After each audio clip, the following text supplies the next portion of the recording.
no acuerdo ni cómo ni cuándo, conocí a alguien que un día, no sé por qué ni de qué manera, me anoté en su cátedra y nos quedamos solos en un aula en 44 y me contó su viaje a Malvinas.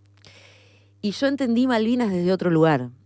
Y para mí es una referencia de esas que no cambian en nada y que te hacen entender que el periodismo tiene como función básica e importante contar, contar, contar, contar y contar. Carlos Giordano es esa persona que está hoy acá, es excombatiente, tiene 1500 títulos. Cada nota que hace, porque yo me tomo el trabajo de escuchar todo antes de una nota, cada nota que hace tardan 3 minutos en presentarlo. Doctor en... Hola, Carlitos. Sarasa. Gracias por venir. No. Yo puedo contarla del otro lado de esa charla. No. Bueno, Marianela sigue siendo una tremenda mujer. Ay, bueno, no era para que me elogies. No, tremenda mujer, digamos, no sé si... Viste, en estos tiempos no sé si es un elogio decir tremenda mujer, sí, pero... Sí, a mí sí. Sí, a mí también. Y preguntaba. Sí, pregunté, siempre fue muy preguntón. Lo cual era extraordinario. Y sin ninguna otra intención nos pusimos a charlar. ¿Qué es eso? Que es parte de nuestro ADN periodístico, si querés, ¿no? Sí. Nos pusimos a charlar y aprovechando para meternos en el tema de Malvinas y eso, el 2 de abril, qué sé yo. Sí. Bueno, yo durante mucho tiempo no hablé de Malvinas. No. Hasta que un día, por una circunstancia en particular, empecé a hablar. Después no paré más. Paraste. No paré más. Bueno, y vos te cruzaste y preguntabas. Y preguntabas con calidez. Bueno, sos vos, ¿no? Entonces, claro, ¿cómo no íbamos a hablar? Sí, y ¿sabés qué? Por eso yo digo que hay gente que marca la vida de los demás, sin darse cuenta, sin quererlo. Probablemente vos nunca pensaste a cuántas personas en el camino le ayudaste a entender o le ayudaste a comprender otras cosas o a ligar eso. Pero por eso, para quien nos está escuchando, me parece que la mejor manera es contar cómo fue tu historia con Malvinas. Porque vos ahora tenés una figura pública que la gente conoce, te liga con la universidad, con un montón de lugares donde estás, has tenido una carrera enorme y divina, pero... Sí, como todo viejo. Nada, bueno, pero digo... tenés un rol muy importante en la universidad como jefe de gabinete, has transitado momentos lindos de la universidad y también momentos difíciles como este. Pero la historia de Malvinas, como excombatiente, ayer yo lo hablaba con Javier Batista y me decía, bueno, Carlitos tiene una historia siempre particular que él dice, yo llegué tal día y me fui tal día, y siempre viene Rodo Carrizo, le digo, este año te hacemos infiel. ¿Cómo fue Malvinas? ¿Tenías cuánto? Bueno, yo tenía 19 años, 19. Estaba en Infantería de Marina. Yo no soy platense, soy cordobés de la Gulaye. Y bueno, vos decías recién, para los que quizás no nacieron después o no recuerdan, bueno, había una ley del servicio militar obligatorio que hacía que todos los varones de 18 años tenían que hacer un año de servicio militar obligatorio, no era optativo. Y en cumplimiento de eso, estaba la dictadura, plena dictadura, año 81, me convocan para hacer el servicio militar obligatorio. ¿No tenías nada para zafar? Viste que en ese momento se usaba muy, todo el mundo decía, tengo esto, tengo aquello. ¿Pero pensaste eso? Sí, porque yo estudiaba en la universidad. Claro. Y había en ese momento lo que se llamaba prórroga universitaria. Sí, me acuerdo. Que algunos iban a los 30 y tantos. A los 28. Hasta los 28. Por ejemplo, Rodolfo. Claro, Carrizo, bueno, claro. Que él llegó tarde y por eso era grande, estaba casado, ya. Claro, ya había nacido Celina, su hija mayor. Y a pesar de que parece más joven que yo, tiene 8 años más, 9 años más que yo. Pero lo cierto es que, bueno, yo estudiaba en la universidad y me iba yendo muy mal en la universidad. Estudiaba licenciatura en astronomía, pero mal me iba. Tomás, sí. No me acordaba de eso. Claro. Y fue una excusa. capaz que dijiste. No, claro, fue una oportunidad de hacer la colimba, zafar de astronomía. Cuando vuelvo no sigo con esto. Pero me iba mal, ¿eh? Había ¿Mal, rendido en serio? 11 parciales y iba perdiendo 10-1. Y el 1 lo había rendido bien porque me había copiado. Pero no te gustaba. No entendía nada. No era para vos eso. No. ¿Cómo vas a estudiar astronomía? Bueno, qué sé yo. Viste, uno es joven, sí, claro. piensa cosas raras. Querías ir a la NASA. Claro, Pensaba, voy a la Luna. No era eso, pero bueno, no importa. Total. Y en ese momento que tenía que decidir si la prórroga o no, dije, no, la hago ahora. Y a la vuelta veo que me pasa, claro, digamos. Y por eso me tocó Malvinas, si no hubiese estado con prórroga. Y entré el 3 de agosto del 81 y salí el 1 de octubre del 82 con Malvinas en el medio, digamos. Oh. Me tocó Infantería de Marina. Y esta distinción es una distinción, si querés, más estética, pero me sitúa en otro lugar que los excombatientes de La Plata. Claro, porque el Regimiento 7 fueron, el Regimiento 7 era ejército y estuvieron en otro lugar, en Malvinas. Pero bueno, por esas circunstancias, yo sabía hablar inglés. Bueno, entendía y más o menos me comunicaba.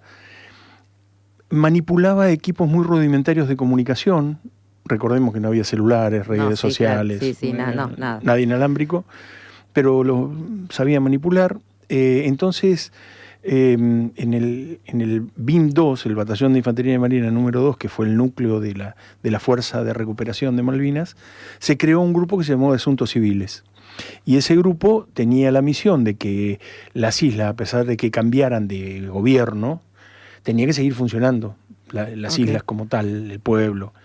Entonces la central de comunicaciones, la radio, la planta potabilizadora de agua, la central de tráfico, bueno, tenía que seguir funcionando. Entonces se hace ese grupo de asuntos civiles y ahí me ponen. Sí. Éramos 41 personas, 38 eran suboficiales y oficiales. ¿Vos tenías conciencia que ibas a una guerra? No. Justo te iba a contar puntualmente eso. Éramos 3 colimbas y cuando nos convocan, el capitán McGough nos dice, bueno, es posible, era milico, ¿no? Sí, es difícil situar a la audiencia en aquellos años, pero decía, bueno, Argentina está a punto de entrar en un conflicto bélico. ¿Con quién se imaginan ustedes? ¿Y cómo eran los milicos? Y yo le digo, y Chile, debe ser Chile. No, Chile no. Y el Pucho, que era el otro compañero, dice, y Brasil, porque viste los brasileños. Y así sucesivamente, y recorrimos toda Latinoamérica, diciéndole. Sí. Hasta que el tipo se perdió toda esperanza con estos 3 imberbes. Dice, no, imbéciles, dice, no, Inglaterra. Y la verdad, eso nos lo dijo 3 días antes de embarcar hacia Malvinas. Y la verdad no le creímos. Porque nosotros nunca nos habían enseñado que Inglaterra era enemiga de este país. Claro. O que estaba ocupando una parte del territorio. Siempre mi primaria fue hasta el 75. Claro. Y mi secundaria fue el 76 al 80. Claro. Me enseñaron otras cosas. Sí. Mi conflicto anterior con los ingleses había sido cuando el guardaespaldas de Freddie Mercury me sacó a patadones del recital de Queen en el 77. Por eso no iban a ir, dijiste vos. Claro. No, pero pensamos, yo dije, es una cosa de esta de los milicos, están haciendo un ejercicio. Sí. Al día siguiente nos dieron armas de verdad, con proyectiles de verdad. ¿Y vos en la colimba habías hecho algún entrenamiento de algún Había tirado 5 tiros. Había disparado 5 veces con un FAL, un fusil automático liviano. Eso había sido toda mi práctica de tiro, digamos, o de combate. Okay. Y yo había tirado 5, hubo otros que no. Nada. Fueron más dramáticas otras experiencias. Yo quizás soy una excepción en ese sentido porque había tirado 5. Sí, bueno, igual tampoco es como para ir a una guerra. No, pero sabía que sabía cómo sí. Que el hombro te dolía cuando tirabas y no lo ponías bien, ¿viste? Y que te quedabas sordo, bueno. Y ahí empecé a sospechar. Pucho y Bossi, que eran los otros 2, no. Me decían nada. Cabezón me decían a mí, no sé por qué. Cabezón, no pasa nada. Bueno, Y embarcamos. Y podía ser que fuéramos a Punta Lara. Sí. Digamos. Estábamos en Bahía Blanca, pero podía ser. Pero bueno, los preparativos, ya nadie se reía, ya no te bailaban tanto, no te verdugueaban tanto, como que empezabas a estar fuera de la mira de lo que sucedía en la cotidianidad en la colimba, ¿no? Y bueno, y ahí la sospecha se fue corporizando hasta que el 1 de abril, después de una tormenta muy grande, el 29 de marzo, embarcados, el 1 de abril llegamos y veíamos las islas. Y bueno, aún ahí, mi conciencia de 19 años a esa altura... También. 19 años de aquel momento, además, ¿no? Totalmente. Y de venir de mi pueblo. Claro. Y a mí me gustaba jugar a la pelota y estar de novio, digamos. Sí. Tu máxima preocupación. Mi máxima preocupación, digamos. Porque la astronomía ya no era una preocupación porque ya la habías perdido. Había dejado de serla. Sí. Y bueno, y ahí yo era medio chambón también, ¿no? Medio pavote. Y Pucho y Bossi y el Pucho les tocaba ir primero que yo a desembarcar. Sí. Y los dos se descompusieron del estómago. Entonces, así se dio la historia y fui el primer colimba que bajó en Malvinas, el 2 de abril a la madrugada. Pero no por valiente ni por decisión, bueno. Porque fui el nabo que se quedó callado y que no se descompuso. Claro. Los otros dos me decían, vos sos medio boludo. Claro, ¿no? sí. Bueno, y terminó siendo así. Entonces sí, 2 de abril. Efectivamente, bajé el 2 de abril, ya había argentinos en las islas, habían bajado antes que yo, comandos. Fuimos al aeropuerto, al viejo aeropuerto, no a la base militar que hay ahora, al viejo aeropuerto, aeródromo por entonces. Ahí estaba ocupado, a pesar de que teóricamente nos tenían que avisar si no estaba ocupado. Nuestra tarea era más civil, más de ocupar los espacios y que funcionaran. Entonces tuvimos un primer tiroteo, combate, le dicen. Y eso fue una sucesión de hechos así muy vertiginosos hasta las 9 de la mañana, cuando se produce la rendición, digamos. Y bueno, con los compañeros del CECIM siempre nos reímos porque yo me volví antes de la derrota. Vos te volviste con las Malvinas argentinas, digamos. Con las dice Malvinas Carrizo. argentinas, Sí, claro. Sí. Y siempre les digo, yo fui. Gané la guerra, se la dejé ordenada y ustedes fueron y la perdieron. ¿Cómo hacen para reírse así? Yo siempre le digo a Rodo, porque hay momentos de, viste, cuando charlamos acá hay momentos de tensión o de emoción. Vos ves los ojos y te das cuenta de la expresión de la cara. Pero tienen el CECIM les dio esa posibilidad, me parece, ¿no? Cuando se juntaron ahí, dijeron, bueno, acá hay que hablar, acá nos tenemos que sentar, nos tenemos que juntar, nos tenemos que acompañar, y les permite esto hoy. Porque yo creo que en el cuerpo no se te va nunca, Malvinas. No, la guerra no se termina nunca, por eso nunca hay que iniciarlas a las guerras. Jamás terminan. Jamás terminan, en los cuerpos, en las mentes, en las cabezas de los que estén y los que de alguna manera son tocados por las guerras. Viene bien para hablar hasta del presente, ¿no? Sí, claro. Pero bueno, la risa es lo más serio que hay. La risa es extraordinaria porque ahí hay catarsis, hay jolgorio, hay comprensión. Y el mejor estado para la vida es ser feliz. Entonces la risa da cuenta de eso. Y mucho más en entornos en donde lo que prima es la muerte, lo que prima es el dolor, los recuerdos dolorosos, digamos. Todos tenemos caídos en Malvinas, historias que nos han marcado a lo largo, en aquel momento y a lo largo de estos 44 años. Entonces, ¿cómo no apoyarnos con alegría, ¿no? Y tal como vos decías, el CECIM a nosotros nos permitió comprender. Teníamos 19 años. Había algunos más grandes, Rodolfo, que era militante, que tuvo otras herramientas en el momento de Malvinas. Pero comprender lo que fue la decisión de la dictadura de ir a una guerra contra Inglaterra, en las condiciones en que se armó, bueno, hubo que, y lo seguimos pensar mucho por qué fue, por qué nos tocó a nosotros, cuál era esa circunstancia, qué le pasó por las cabezas de estos tipos que no eran, obviamente, no fue una decisión de un borracho, claro. Fue un gobierno genocida, dictatorial, que tenía un plan. Sí, con planes sistemáticos en cada una de las decisiones, ¿no? Áreas, sí, claro, obvio. Desde robar bebé hasta, hasta hacer la guerra y entregar las islas. ¿Y tu familia? Te termino lo del CECIM. Sí. Y el CECIM nos permite comprender, aún hoy, qué somos, qué fuimos y quiénes fueron los que quedaron. Y eso es lo que riéndonos, dialogando, muchas veces reflexionando, nos permite pensar futuro, ¿no? Pensar presente y pensar futuro, no para nosotros. Es un espacio de militancia, de contención, digamos, que somos verdaderamente iguales. Claro. Iguales, ¿eh? Si Rodolfo es el presidente, pero Rodolfo el que pone los platos para comer, y otro compañero, bueno, etcétera. Y mi familia, yo soy de un pueblo del sur de Córdoba, una familia de tanos y vascos cruzados.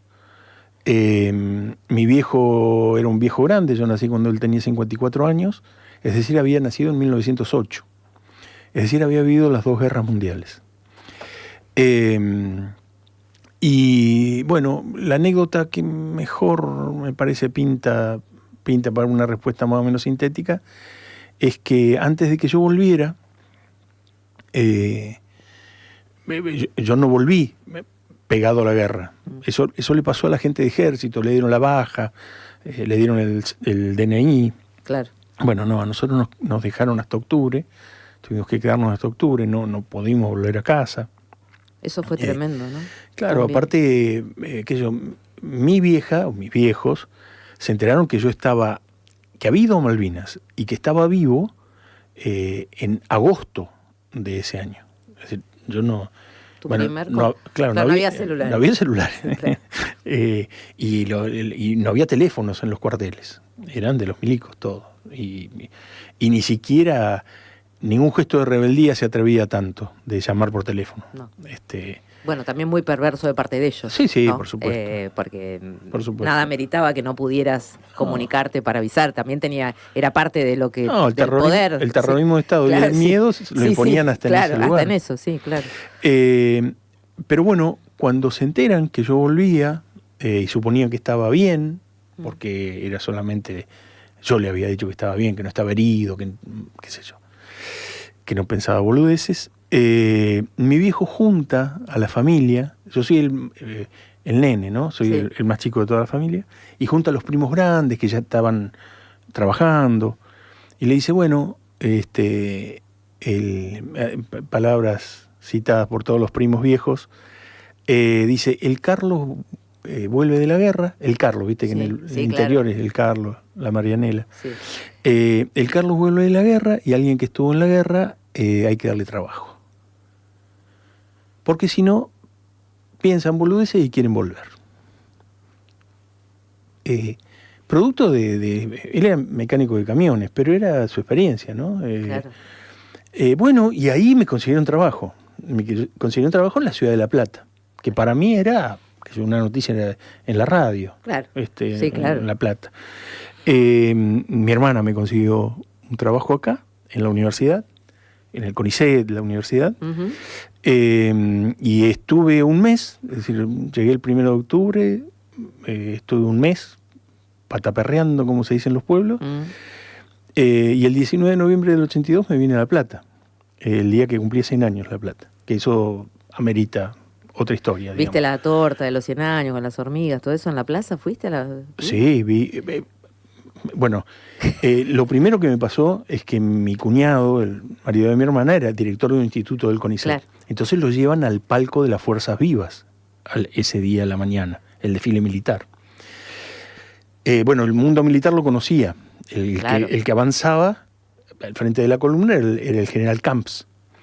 En ese momento había una tremenda fila de policía de la provincia de Buenos Aires con el uniforme azul, y cuando dan la orden de avance del convoy militar, del desfile militar, y dicen, se prenden las cámaras de la televisión, de ATC, Argentina Televisora Color, lo dice el locutor, qué sé yo. En ese momento, de atrás de los policías, se empieza a levantar un cartel colgado de globos que decía aparición con vida y castigo a los culpables. Que eso la historia después lo ha contado mucho. Claro. Y pasaron dos cosas. Primero, ¿qué había pasado? Les habían tapado el cartel a las madres. Entonces las madres habían ido con los globeros, le habían comprado todos los globos, lo ataron al cartel, y cuando se prende la tele... ¡Qué mina jodida! Tremendo. Metete con ella, dale, claro. Te compro los globos. Y se levantó y le cagaron la transmisión oficial. Claro. Y en ese momento yo le digo, yo no sabía qué era. ¿No sabías? No. Claro. No, yo nunca había escuchado Madre de Plaza de Mayo. Claro. Nunca. En la Bulaye no hubo desaparecidos. No tenía ni idea. A pesar de ser un pibe que había estado en contacto con los militares en eso, digamos, sí, ¿no? Pero bueno, todo lo otro era... desapareció, no existía. No, claro. Había dicho Videla. Sí, claro. Entonces le pregunto a mi cuñado, che, ¿qué es eso? Y me dice, callate, boludo. Te callaban siempre. Sí. Con temor. Con temor. Mi cuñado, ¿no? Porque... Bueno, era un momento, del 82 ya estaba ahí todo... Estaba Camps adelante. No, y en el 82... Acordate que faltó un año y medio. Sí, claro, por eso estaba en el peor momento de tratar de sostener el poder, digamos, ¿no? Totalmente. Duro. Y mi vieja, y termino, ese fue mi viejo, y mi vieja, ella no sabía que yo había ido a Malvinas, pero alguna vez dijo esto, mi vieja cumplía años el 2 de abril, entonces no la llamo el 2 de abril del 82, estaba en otras cosas, siempre la llamaba, y... Dice, tomaron las Malvinas, el Carlos está. Bueno, y en una semana, ella era morocha, una vasca aguerrida, se llama de casa, se le puso el pelo blanco, totalmente. Como el cuerpo pasa las facturas que tiene que pasar. ¿Qué fue lo peor que te pasó allá? ¿Por qué vos volviste antes? Yo volví antes, porque Infantería de Marina era eso, tenía la tarea de ir a hacer y volver.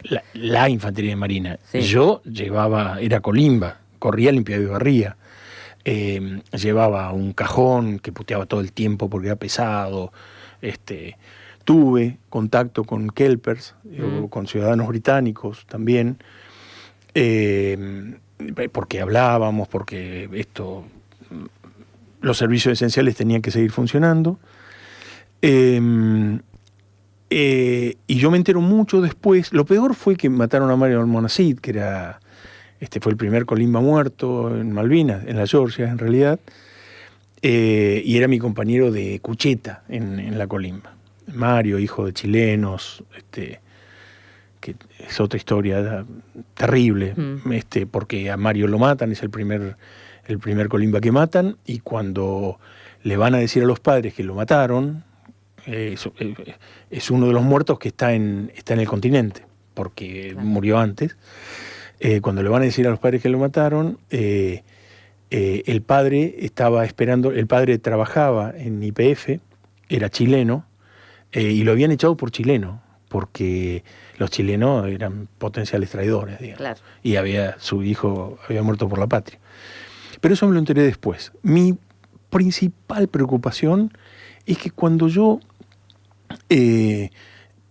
iba subiendo al barco que me traía de vuelta, de ese barco bajaba el perro Noel, Daniel Noel, que era un compañero mío de la otra cuadra, de la clase 63, yo era el 62, era más chico. Uh-huh. Y siempre había sido medio enfermo, tenía problemas de pulmones, qué sé yo, era flaquito. Y yo cuando lo veo me desespero, porque digo, lo van a matar, me quedo yo, y que él suba, como si fuese posible, digamos. Y me agarró una tremenda angustia. Y toda la guerra estuve pensando que lo iban a matar, porque era flaquito y todo demás. No solo lo mataron, después tuvo una actuación heroica, un tipo extraordinario. Después nos peleamos muchísimo y ahora no nos hablamos. Bueno. Pero esa es otra historia. Lo cierto es que eso es lo peor que me pasó. Pensar en otro, más que en vos. Sí, pensar en que que era una situación que no podía hacer nada, ¿no? Pero digo, vos con esa candidez que describís, que tenías, de inocente, y cuando estás ahí, ¿no? Yo siempre les pregunto, ¿cuándo es consciente uno de...? Porque la muerte la viste apenas bajaste, o sea, apenas ibas, sabías que la muerte estaba ahí. Sí. Y no tenías herramientas para defenderte, más allá de que uno puede morirse igual teniendo toda la capacitación, porque una guerra no garantiza. Pero digo, ese miedo, ¿cómo se instala? ¿Cómo se vive teniendo 19 años? ¿Te gustaba? O sea, no hay forma de pensar que alguien pueda tener capacidad de sobrellevar eso todos los días. Más allá de todo lo que después fuimos hablando de no comían, se cagaban de frío, digo, bueno, todas esas cosas que no son menores, pero ¿cómo se enfrenta eso de todos los días a que te morís? La guerra es una locura. Todo el día, todo el tiempo es una locura. Porque vos participaste en enfrentamientos Sí. Pero es solo adrenalina. Claro. Casi no reflexionás sobre la marcha. Después. Sumado a que Malvinas duró 74 días. Fue un conflicto muy intenso y corto, por decirlo así. En donde hubo tiempos largos, en la espera que vinieran los ingleses, y después todo se precipitó a partir del 1 de mayo, cuando hunden el Belgrano, etcétera, el 2 de mayo.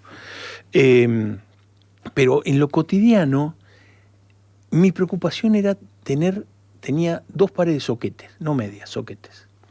Mi preocupación es que uno estuviera seco. Porque yo había visto en una revista que existía el pie de, ¿cómo se llama? Pie de trinchera, que se te cortaba, congelaban los dedos, te cortaban los dedos, y yo quería jugar la pelota. Y si me cortaban los dedos, entonces mi preocupación era tener un par de medias secas, cosa que era casi imposible. Pero bueno, eso era mi día, ¿no? Mi día. Y tratar de conseguir comida, y charlar con los compañeros, y me pasó a mí y le pasó a casi todos. Sí. Por supuesto que no fue lo mismo mi experiencia que los que se quedaron hasta el final. Ellos vieron el horror. Digamos, yo tuve miedo, pero ellos vieron el horror final, el ataque final. Es decir, un ejército imperial lanzado victorioso no se lo deseo a nadie, digamos, como imagen. Sí. Ni hablar a los que mataron y destruyeron, pero esa es la preocupación en el medio de la guerra, cosita muy cotidiana, la sobrevivencia mínima, ¿no? Sí. Después, porque acordate que nunca se declaró la guerra. No. Entonces, la guerra para mí fue guerra. Es decir, yo cuando volví de Malvinas, no entendí nada de lo que me había pasado. No lo podía ni siquiera explicar. ¿Por eso no hablabas al comienzo? Claro, porque no era importante. Yo, qué sé yo, y sí, bueno, sí. Había un régimen que no hablen, por supuesto. Sí, claro. Yo estaba en un pueblo, éramos 30 los que habíamos estado en Malvinas, todos los demás habían estado en ejército, yo en infantería de marina. Yo me vine rápido, me fui rápido del pueblo. Entonces, mis contextos no daban me parecía a mí que no daban para hablar. Y 3 años después, en el 85, en el acto del 2 de abril, cuando el CECIM hace el acto del 2 de abril, yo venía buscando un teléfono para saludar a mi vieja el 2 de abril, por el cumpleaños, teléfonos de los de Entel, los que estaban, no había celulares, me los encuentro en 7:50, que estaban haciendo un acto arriba de un semirremolque. Estaba Fernando Magno, que era el entonces presidente del CECIM, y tenía un jean y una camisa verde. Y hablaba de Malvinas. Entonces me quedo no charlando. Escuchando. Me quedo escuchando. Y digo, se parece bastante a mí. Y está hablando de cosas, mira. Y ahí era bueno, sí, el enemigo histórico de la nación y el colonialismo. Y yo empecé a encontrar claves que explicaban una parte de mi historia y que yo no tenía conciencia. Pero bueno, fui a la mesita, había una mesita al lado, decían todos los que son excombatientes, que se pasen por ahí. Entonces me presento, estaba Ernesto Alonso y Néstor Larsen, Y le digo, yo soy excombatiente. Y dice, ¿dónde estuviste vos? Claro, si no me conocía. Sí, claro. Y aparte en ese momento los servicios de inteligencia nos infiltraban todo el tiempo. Así que fui sospechado de servicio. Pero el martes... No das el perfil, te digo, pero bueno.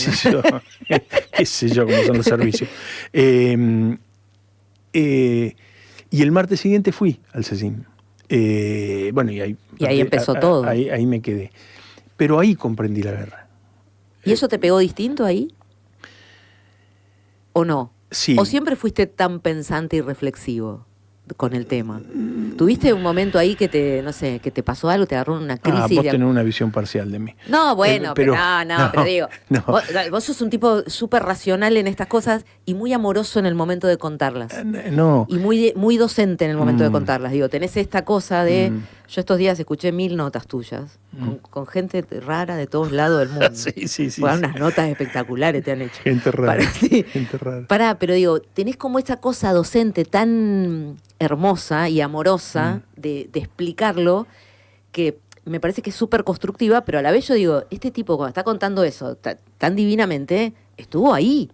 O sea, no es que está contando que fue a, no sé... No, si eso da como resultado edulcorar la experiencia... No por edulcorar, digo que es docente al extremo, pero vos no te quebrás en el relato. No. Bueno... Y podés contarlo más crudo. Sí, pero eso me lo enseñó el CECIM, ¿eh? Eso me lo compartió, lo produjimos juntos también. Pero es una transformación que le pasa a poca gente. Digo, yo te lo quiero comparar con esto, perdóname, pero digo, yo siempre digo, o a Rosa Bru, o a Estela, o a Eve en su momento, digo, tienen la capacidad de un dolor enorme, extremo, que te cruzó el cuerpo, que te cambió la vida, que te dio ganas de no seguir, transformarlo para que otros y otras puedan entender de qué se trató. Es una capacidad que yo no sé si todo ser humano puede desarrollar. Yo no podría, me parece. Yo creo que sí. Yo creo que la verdad es histórica y que los humanos, aún naciendo en cuna horrible, pueden ser genios y extraordinarios.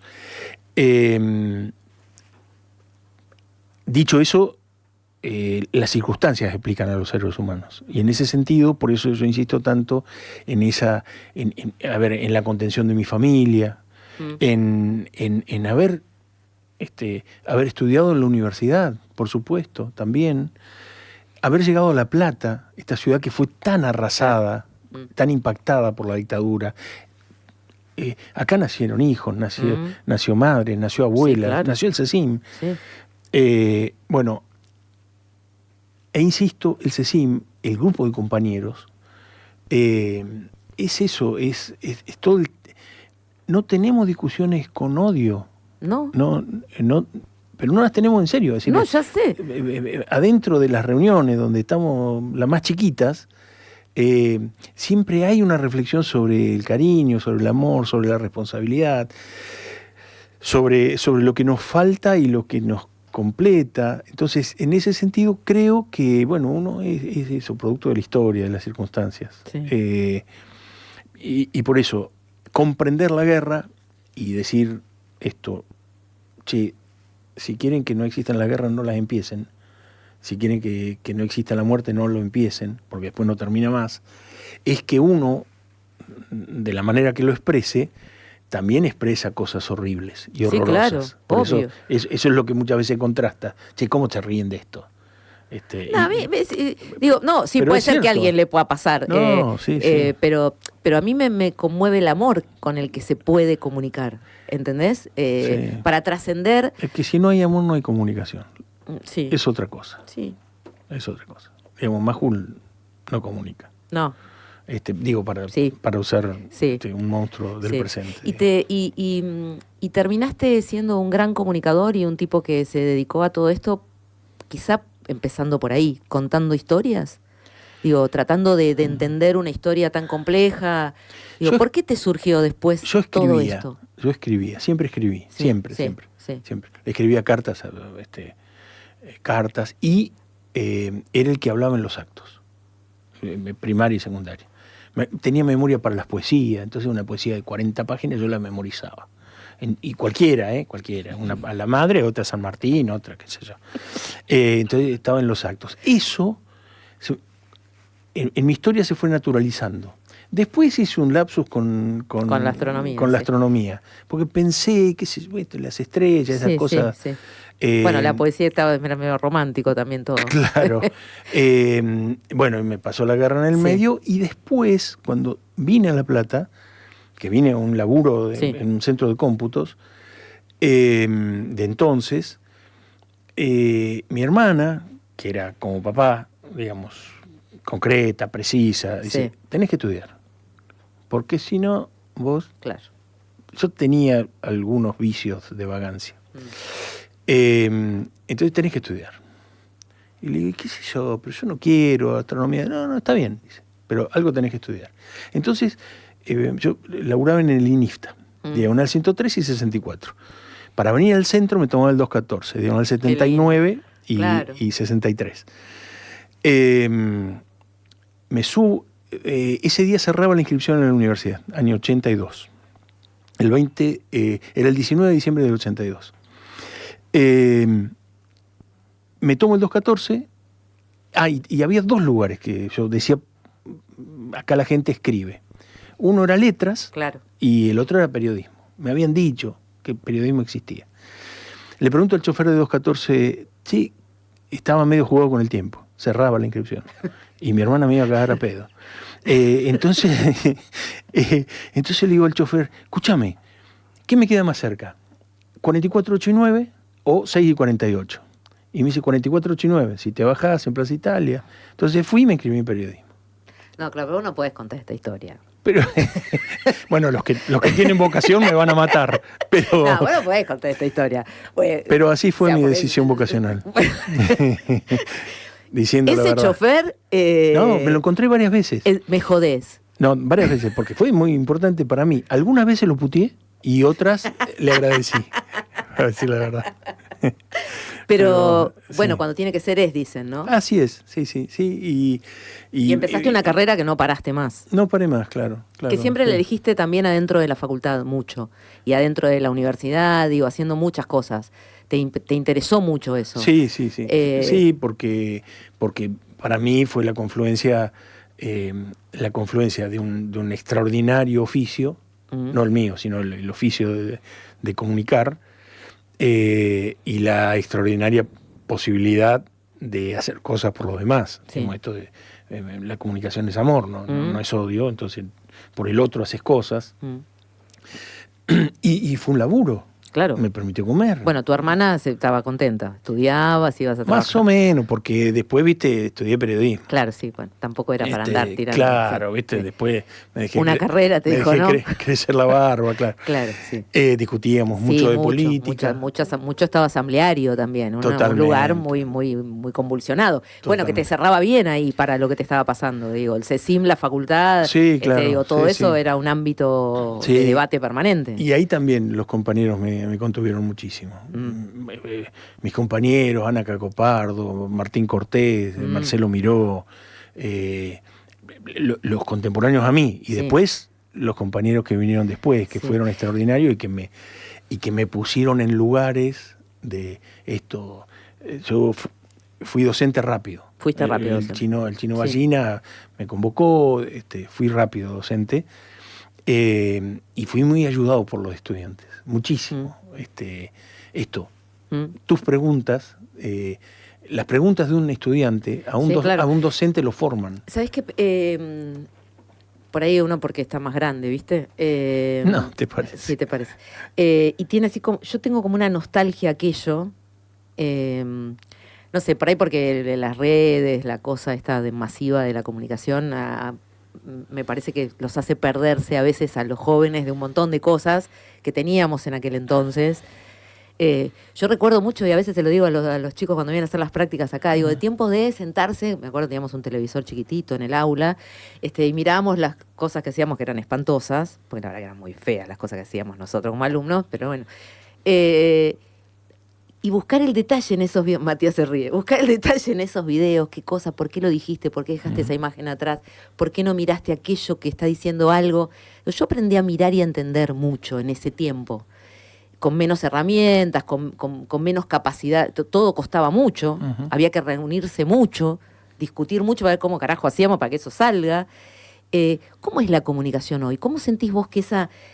Yo tengo 2 hijos que amo que estén en esta universidad, uno ya recibido, el otro camino. Digo, ¿cómo es hoy manejar este momento económico, este momento social, con alumnos diferentes? Yo lo hablo con Martín, con López Armengol, con Fernando un montón de veces acá. Digo, ¿cómo es comunicarse con esos pibes y pibas? ¿Cómo manejar eso hoy? Yo confío mucho en la juventud. Sí. En la mía de entonces y en la de los jóvenes ahora. Yo también, mirá. Hay una capacidad vital que permite superar cualquier circunstancia. Aún la de una guerra, peor no hay. Peor que ponele, sí. Perdón la personalización, sí, dale, pero peor que mi experiencia como joven, y no va a haber. Y sin embargo, acá estamos. Y en la segunda cosa que confío es en la historia de los pueblos, digamos, de cómo los intereses se manifiestan. Y entiendo que en los momentos de mayor oscuridad, no debe haber momento de mayor oscuridad que una guerra, para pensar el futuro, ¿no? Sí. Porque, bueno, te pueden matar, entonces, y tener el enemigo ahí. Y uno podría decir que también hoy estamos en el medio de una oscuridad que parece inacabable e invencible, ¿no? Si uno lo ve a Milei, no entiende por qué está pasando, pero dice, este tipo sigue ganando, como cornués. Aún en estas circunstancias, la confianza en los jóvenes y en la historia me hace tener una esperanza que espero que no sea una esperanza idiota. Pero es la comunicación un lugar de posible desarrollo de las soluciones. La comunicación entendida en términos de Barbero, es decir, hay comunicación si hay algo por transformar, y si transforma. Si no transforma, no hay comunicación, es otra cosa. Bueno, hay usos tecnológicos que son sensores, hay usos tecnológicos que son ocluyentes, hay usos tecnológicos que son imposibilitadores. Pero las tecnologías son tecnologías, uno las puede usar para otras cosas, y se usan para otras cosas, aún en los momentos de mayor oscuridad. En ese sentido, me parece que la incomprensión sobre las soluciones y el futuro tiene que ver con una incomprensión de ser de otra época. Okay. Porque yo me acuerdo de mí y yo decía, mi viejo no entiende nada, ¿no? Y bueno, y había algo de eso también. Sí. Mi viejo no entendía o mi hermana me decía, no podés estudiar periodismo. Tenés que estudiar, pero no podés estudiar periodismo. Bueno, qué sé yo. Y yo estudié periodismo. Y estoy bastante contento con mi vida. En ese sentido, no le estoy eludiendo la pregunta, pero en ese sentido me parece que la comunicación es una clave, que los comunicadores son una clave, pero que somos parte de una sociedad que tiene, de una humanidad que por supuesto está en riesgo todo el tiempo. Y que efectivamente podemos ir camino al abismo. Pero hasta que no caigamos y que nos vayamos, todos los días hay que tratar de hacerlo. Sí, y creo que la inmensa mayoría de la humanidad hace eso. Sí, claro. Sobrevive, aunque sea cuidando a sus hijos. ¿Qué fue saliendo un poco de Malvinas, porque me gusta que hablemos un toque de la universidad, porque es como muy importante pensarlo desde este lugar, en este tiempo histórico? A veces cuando hablamos cada vez que se sienta Tauber acá, nosotros terminamos todos como así. Viste, viene Fernando y dice, bueno, con la fábrica de alimentos se podría terminar el hambre. Con las casas esas que nos muestra y trae, como se podría hacer planes de vivienda. Y nosotros le decimos a Fernando, pero es con la universidad siempre, ¿no? Y es con el conocimiento, y es con aquellos que le dedican su vida, y es con con ese lugar tan difícil de comprender para el que no ha pasado por las aulas de la universidad. Yo digo, a veces aquellos que la atacan nunca estuvieron en un aula de una universidad, nunca tuvieron un docente que los ayudó, nunca compartieron eso de sentirte tan feliz de hacer algo que a vos te gusta y que no podías hacerlo si no estuviese eso allí. Uh-huh. Con todas las diferencias que todos puedan tener y las cosas que puedan apuntar.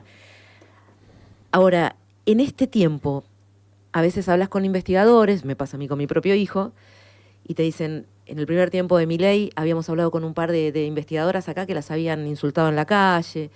En este tiempo medio que si sos docente, medio sos, ¿viste? Uh-huh. Sos un vago, o que para qué estás, o qué sé yo, que ganan un montón, que no sé, que tienen 4 meses de vacaciones. Sí, no hacen un carajo.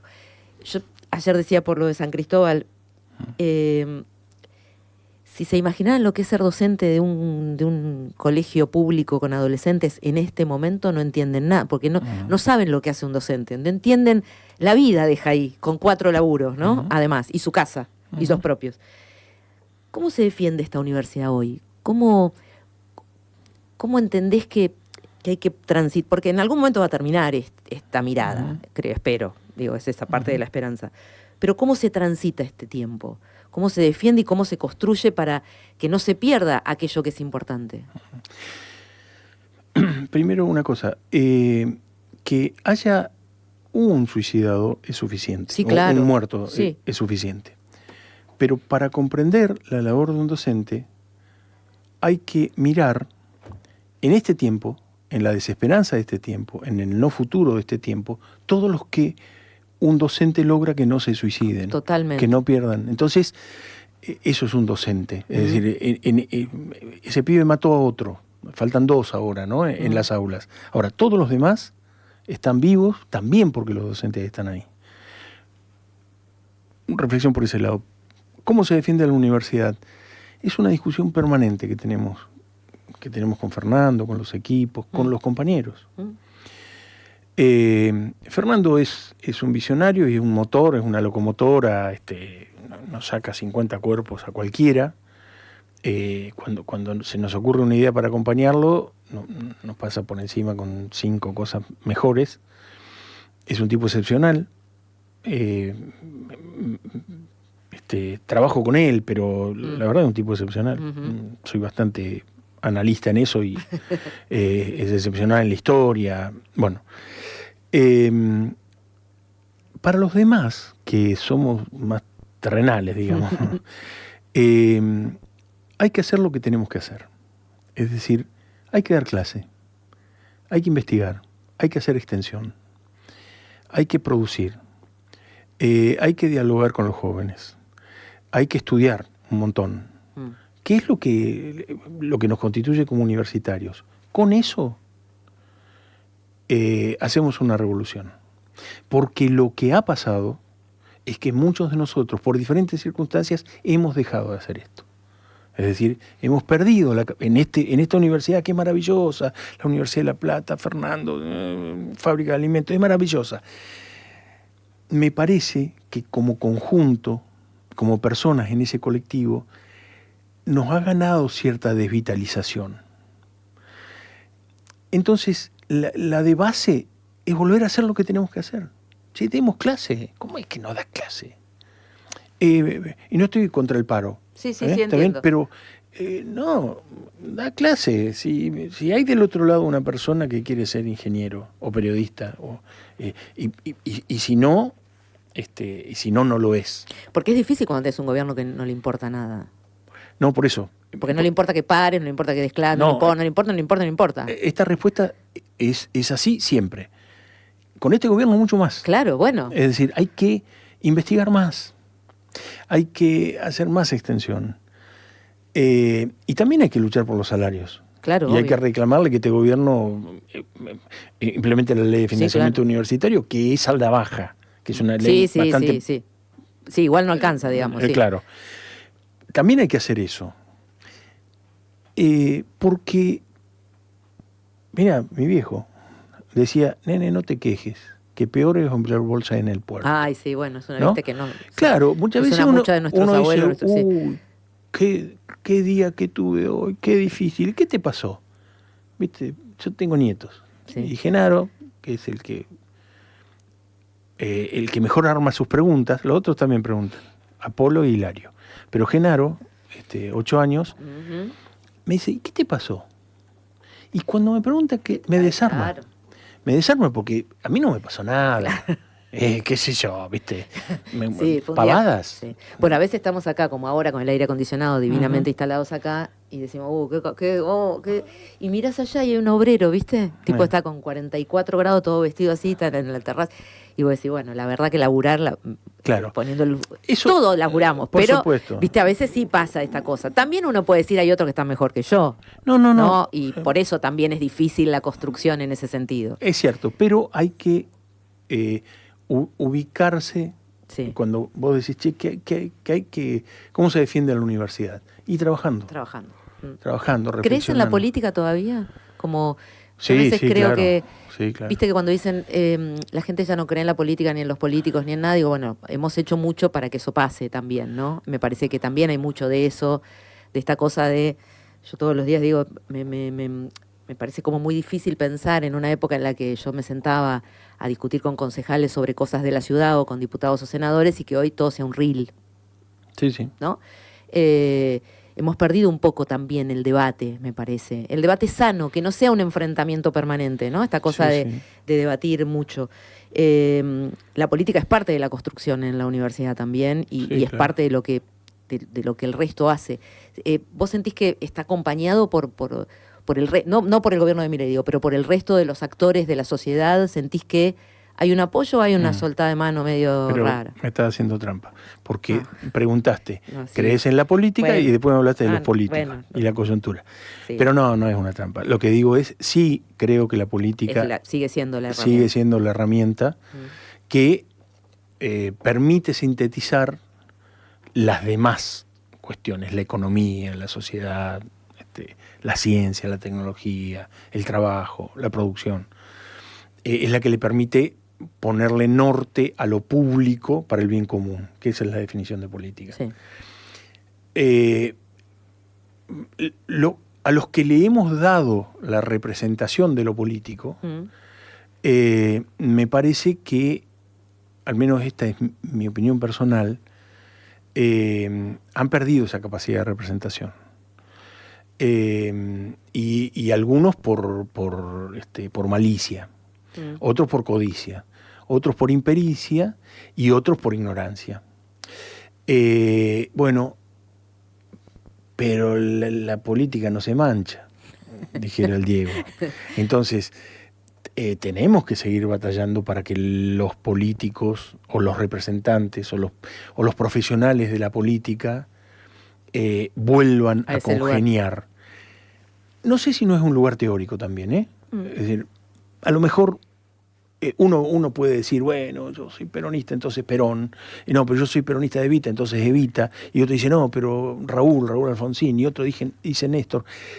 Hay momentos en los cuales hay políticos que condensan a mayorías importantes o a mayorías, y uno dice, bueno, me gusta por dónde vamos, ¿no? Bien, y entonces uno se hace o kirchnerista, o peronista, o radical, etcétera. Pero también estoy seguro que si fuéramos lo suficientemente críticos, encontraríamos cosas en Juan Domingo, en Eva, en Néstor, en Raúl.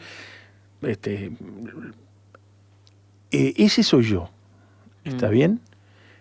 Me cuesta mucho ponerme, aceptar todo, ¿no? Claro.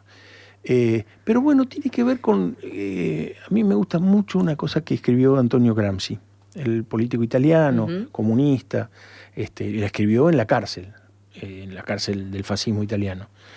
Y él puso como síntesis optimismo de la voluntad, pesimismo de la razón. Es decir, hay que ser muy pesimista y crítico con todos los procesos del pensamiento. Pero hay que ser optimista con la voluntad, hay que trabajar, hay que darle para adelante. Y en esas dos cosas, en esa síntesis, me parece que es, al menos en mi experiencia, lo que me permite tener esperanza, ¿no?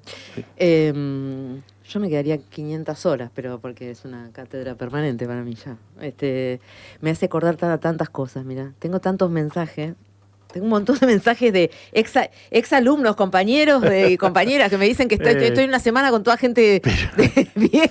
Esos son nostalgiosos. Son todos nostalgiosos. Debe aparecer alguno que también recuerda cosas que uno no quiere recordar. Sí, un montón. Por eso. Digamos todo. Sí, digamos todo. No, pero no los voy a leer eso. Porque se acuerdan de cosas que pasamos en aquel entonces. Claro. Me parece que es interesante que alguien que, por eso me gustaba mucho que vengas, alguien que pudo transitar Malvinas y que pudo transformar todo eso y que además es parte tan importante de esta universidad, pueda ser alguien que cuenta. Yo te escuchaba en tantas notas decir hay que contar, hay que hablar, hay que seguir hablando, estos espacios de reflexión, de contar, de decir. A veces yo les digo a los chicos acá, no levantemos la bandera para quedar bien, digamos, ¿no? El 2 de abril, digamos, hoy se conmemora. Escuchemos las historias, contemos. Yo siempre creo que hay alguien que está del otro lado que por primera vez lo escuchó. O que dice, pucha, mira lo que dice este chabón, ¿no? Yo pensé que era otra cosa. Y me parece que hoy cosas y lo hablamos mucho en la mesa, cosas que creíamos cerradas, que no íbamos a discutir más. Sí, yo sentí este 24 de marzo en la plaza que era un 24 de marzo absolutamente diferente. Lo sentí en la marcha, lo sentí en el cuerpo, lo sentí en, no sé. Y digo, pucha, ya son cuántas plazas, ¿no? Y sin embargo, todavía me parece que llegamos a un lugar en el que hay que explicar otra vez. Sí. Malvinas, el golpe, las madres, las abuelas. Entonces la comunicación me parece central. Y por eso tu manera de decir me parece que es genial en ese sentido. Y que tenés que hacer más. No, me parece que, vuelvo a insistir, me parece que son más las circunstancias. En otras circunstancias y en otros reportajes estoy seguro que parezco un idiota. Algo debes tener que ver y algo tiene que ver el otro. Es decir, porque, insisto, hay comunicación si hay ¿sí? Posibilidad de transformación y hay un intento al menos de constituir una nueva cosa, que es la comunidad entre dos, el diálogo, ¿no? Sí, sí. Eso es nuestra oportunidad. ¿Qué ¿no? mensaje le querés dejar? ¿Qué le decís a la gente? Mañana vamos a como todos los años, el 2 de abril, estamos allí en Plaza Malvinas, ahí nos mandó Rodo anoche, después de la cena, mandó un video. No sé si era el mejor momento, pero bueno, claro, después de la cena. Sí. Sí. Lo hubiese hecho y son buenos momentos. Sí. Son buenos momentos. Me dijo Javier después de la cena. No sé si son para video, pero... No, está bien, sale. ¿Con qué consigna convocás? ¿Con qué espíritu le decís a un platense que te está escuchando, che, mañana andate hasta Plaza Malvinas? Para nosotros, para los excombatientes, cada 2 de abril nos sorprende el discurso que escribimos. Es una síntesis nueva, aún para los que escribimos. Cuando Rodolfo lo lee, lo dice, nos vuelve a situar en la historia, en la historia, es decir, el pasado, presente y el futuro. Ese me parece que es un valor de los discursos del CECIM, los 2 de abril. Después, bueno, andamos por ahí, cenamos, tomamos vino, hacemos otras cosas, pero ir a escuchar el discurso está bueno. Para nosotros es muy, muy interesante. Y la segunda cuestión que me parece es que sirve mucho porque siempre aparece la emoción. Entonces sirve mucho mirar al costado en los actos del 2 de abril. Es decir, mirar al otro, qué le pasa, qué me pasa a mí con el otro, quiénes están y quiénes no están. Eso creo que vale para todos los actos, pero que mañana se van a encontrar con eso. Y que si hacen esa práctica, es probable que, al menos por un rato, uno salga con un poquito con la cabeza acomodada del análisis político general, Y un poquito con el corazón reconfortado en una fecha ominosa, ¿no? Sí, claro. Porque el 2 de abril es el día de los caídos, los muertos, es el día del inicio de la guerra, el día de la tragedia, ¿no? Sí. Y la última, hoy en este gobierno, ¿cómo está la causa Malvinas? ¿Y qué políticamente hay que tener presente y prestarle atención a aquellos que quizá lo siguen, pero que no entienden demasiado política internacional y dicen, che, viste que Milei tiene esta característica de decir, yo logré tal cosa, yo hice esto por mí, tal cuestión. A veces esas cosas se instalan rápidamente y corren. Hoy, si uno tiene que definir este momento histórico, ¿cuál es? Lo decía ayer Ernesto Alonso en un reportaje, es el peor momento de la historia argentina respecto de la soberanía, es decir, de la capacidad de nuestro pueblo adentro de estas fronteras de decidir por sí mismo y para sus propios intereses. Es el peor momento de la historia. Estamos peor que en 1810. Estamos peor que, obviamente, que en 1806, 1807 con las invasiones inglesas. Estamos peor que en la noche más negra de la dictadura, con respecto a la soberanía. Y todo parece ser producto de un plan sistemático, no de cómo se levanta Milei o la locura con la cual parece expresarlo y la estética. Y con respecto a Malvinas también, la cuestión Malvinas, también siguen sin resolverse las torturas en Malvinas y las causas. Entonces todavía, vos decías hoy, che, parece que hay que volver a contarlo. Sí, hay que volver a contarlo porque no se resuelven. El ejército, aún el ejército, ponele, corro el ejército de Milei, el ejército anterior reivindicó las torturas sobre Malvinas. Sí, claro. Mucho más, están felices. Financian los abogados de los torturadores, lo financian, de verdad. Lo hemos denunciado, pero estamos muy mal y hasta es probable que, como pasó con YPF, en un revoleo, a lo mejor, creo que no, a lo mejor le dicen, che, Milei, te damos las islas. Y Milei dice, lo logré. El problema es a qué Argentina le va a pertenecer las islas. Y eso yo no quiero. Es decir, no quiero que las Malvinas hoy vuelvan a ser argentinas y que el gobierno lo tenga Milei. Si no, no son las Malvinas por las cuales fuimos a combatir y no son las Malvinas que queremos para Argentina. No, en esta concepción de Milei no. No, y además con todo lo que puede traer, ¿no? No, porque van a sumar a la base militar para reprimir al pueblo. Entonces no con todos los intereses que además tiene ahí, ¿no? La Antártida, todo aquello que uno va escuchando y va entendiendo de lo que significa. Los últimos 10 años de las regalías de pesca que se dieron por las licencias del entorno de Malvinas pagarían 3 veces la deuda externa de Milei, no la deuda externa histórica. Las regalías de pesca. Después está el petróleo, después están los nódulos polimetálicos, después está el agua potable. Qué poco hablamos de esto, ¿no? Yo se lo decía a Rodo la otra vez. Sí, claro. Porque mucho más se entiende que no es soberanía para algunos. No, claro. Se trata de otras cosas, ¿no? De negocios multimillonarios que no tienen que ver ni con los que murieron ahí, ni con defender la soberanía de un país, no tiene que ver con eso. No, son las viejas discusiones. El colonialismo sirve para el imperialismo, que sirve para el capitalismo. Y eso es una definición de vida, porque el capitalismo es el usufructo de intereses de unos por sobre otros. Y no están, digamos, y que nadie se ofenda si el tema de hacer negocios.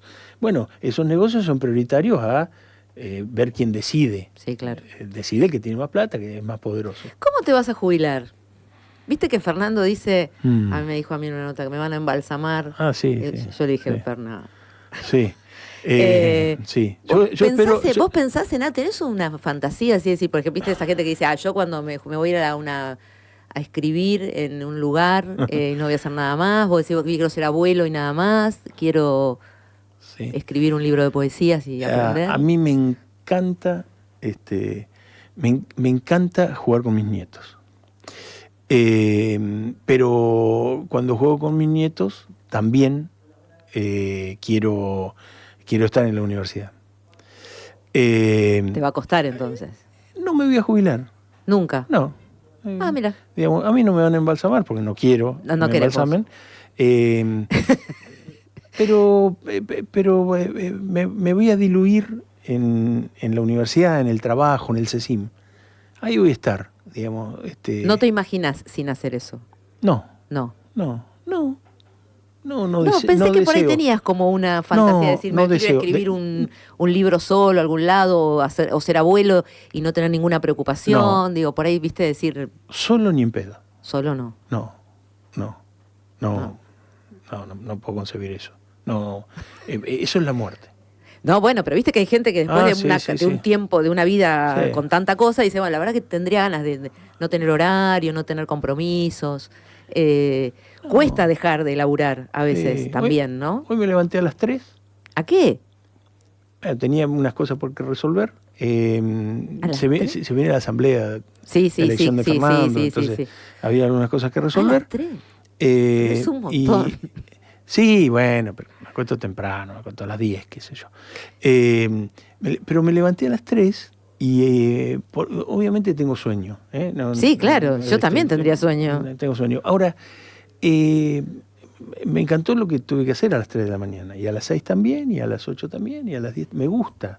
Sí. Me gusta de verdad, lo disfruto, me siento vivo y sé que los demás también. Ningún otro quiere que esté todo el tiempo con él. Ni Lili ya a esta altura. Lili, pobre Lili. En un montón de notas vos decís, no, Lili dice, Lili le preguntaron a Lili, yo digo, ¿qué? Y estamos juntos de los 15 años. Bueno, más o menos como nosotros, no tanto, pero bueno. Claro. Pero más o menos. Pues son más jóvenes, ya les va a llegar. No, sí, bueno, igual ya son un montón, pero bueno. Yo te quiero agradecer mucho. Fue muy placentero charlar un poco y reflexionar. Ni un mate me diste. Porque como te ahogaste no sabías si querías tomar mate o capaz que no querés. ¿Podés creer? Hijo de puta, te ahogaste cuando iba a empezar la nota. Justo empecé a toser. No, y por eso no te di, porque digo, capaz que le doy un mate, le pasa... No, se me termina la nota después de que me canceló, me volvió la agenda y qué sé yo. No. Eso podríamos contar. Tenía que venir ayer. Y yo me olvidé, o me equivoqué. Si hubiese sido una productora mía, la mato. Sí. Pero como fui yo... Claro. Porque dije, no, lo llamo yo. Vos sos corresponsable de esta realización. Y me confié. Tendría que haber escrito 4 veces, porque te levantás a las 3 de la mañana, tus días no son los de la gente normal. No, y después esas agendas no son... Y ya me olvido de las cosas también. Sí, claro, hay que anotar más. Bueno, yo te agradezco y quiero en voz saludar a todos los muchachos del CECIM. Hemos hecho millones de programas, estos son abonados. La última vez que estuvieron todos acá fue después que volvieron de Malvinas, después de aquel viaje, que se sumaron otros y estuvimos charlando acá un montón. Fue lindo charlar. Para mí es parte importante de esta radio, de lo que nosotros construimos hace 15 años. Malvinas, la Asamblea de Inundados, los desaparecidos, Estela, Eber, Rosa, son parte constitutiva de esto, casi como nuestra propia voz. Y por eso debía esta con vos. Así que gracias. Gracias a vos. Y vos no sos otra cosa que el CECIM, que madres, que no, quiero decir que uno somos eso. Sí. Somos eso. Nos cruza. Sí. Claro, esa es la historia, esa es la circunstancia. Sí. Y por eso disfrutamos tanto de estos encuentros. Sí, gracias. Carlos Giordano pasó por la radio.